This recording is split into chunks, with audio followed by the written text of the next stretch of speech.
नमस्कार, आप देख रहे हैं सिक्योरिटी परिदृश्य और आपके साथ मैं हूं मनोज कुमार। बांग्लादेश में एक बार फिर राजनीतिक अस्थिरता और हिंसा की खबरें सामने आ रही हैं। विपक्ष से जुड़े एक नेता पर हुए हमले ने देश की आंतरिक सुरक्षा व्यवस्था और राजनीतिक माहौल को लेकर गंभीर सवाल खड़े कर दिए हैं।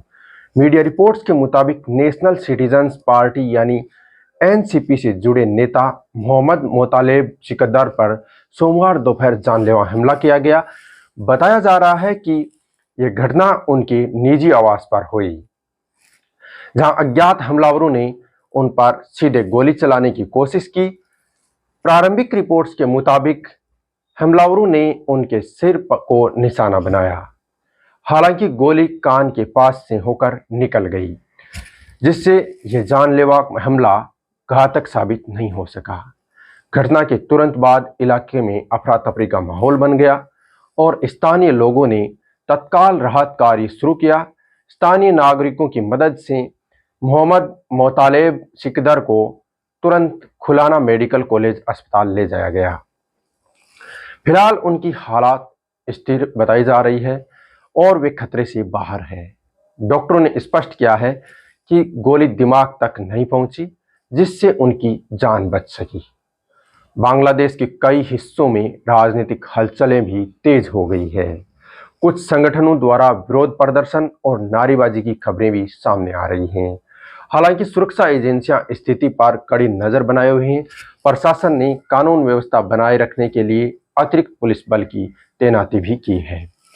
बांग्लादेश में बढ़ते तनाव के बीच पड़ोसी देशों की नजर भी इस पूरे घटनाक्रम पर बनी हुई है। विशेष रूप से भारत बांग्लादेश सीमा को लेकर सतर्कता बढ़ा दी गई है। भारतीय सुरक्षा एजेंसियों के अनुसार सीमा क्षेत्रों में निगरानी और गश्त तेज कर दी गई है। भारत की ओर से अब तक इस घटना को लेकर कोई औपचारिक बयान जारी नहीं किया गया है। सूत्रों की अगर माने तो भारत स्थिति पर नजर बनाए हुए है और किसी भी संभावित प्रभाव के लिए सुरक्षा तैयारियां पूरी हैं। बांग्लादेश में अस्थिरता के भारत पर भी कुछ प्रभाव पड़ सकते हैं। चुनौती है, बड़ी चुनौतियां हो सकती हैं। पहली है भारत के नॉर्थ ईस्ट पर बांग्लादेश की बुरी नजर। मार्च 2025 में बांग्लादेश की अंतरिम सरकार के मुखिया मोहम्मद यूनिस ने चीन यात्रा के दौरान कहा कि भारत के पूर्वोत्तर राज्य चारों ओर से जमीन से घिरे हुए हैं और ये समुद्र तक जाने के लिए बांग्लादेश ही उनका एकमात्र रास्ता है। इस बयान को भारत की सामरिक सुरक्षा से जोड़कर देखा जा सकता है। चुनौती नंबर 2 है बांग्लादेश में भारत विरोधी सोच। 1971 में बने बांग्लादेश में हाल के वर्षों में भारत विरोधी नैरेटिव को बढ़ावा मिला है। कट्टरपंथी समझ और राजनीतिक बयानबाजी के कारण भारत के खिलाफ भावनाएं खुलकर सामने आ रही हैं, जिससे द्विपक्षीय रिश्तों में तनाव बढ़ा है। चुनौती नंबर 3 बांग्लादेशी पोर्ट्स और एयरबेस पर चीन का कंट्रोल। भारतीय सीमा के पास स्थित कई रणनीतिक पोर्ट्स और एयरबेस पर चीन का प्रभाव बढ़ा है। मंगोला पोर्ट और चटगांव पोर्ट के विकास में चीन ने भारी निवेश किया है, जिससे भारत की समुद्री और सैन्य सुरक्षा को लेकर चिंताएं बढ़ी है। चुनौती नंबर 4 है लॉजिस्टिक एक्सेस के जरिए चीन की घुसपैठ।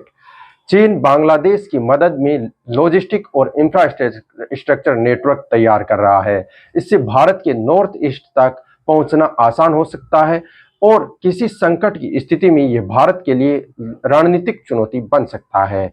खतरा नंबर या चुनौती 5 है धर्म के नाम पर पाकिस्तान से नजदीकी।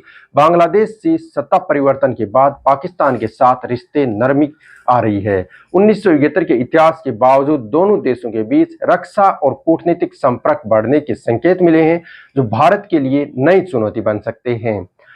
फिलहाल के लिए इस वीडियो में इतना ही। अब हमारी अगली मुलाकात होगी एक नई अपडेट और एक नई वीडियो के साथ। तब तक के लिए नमस्कार।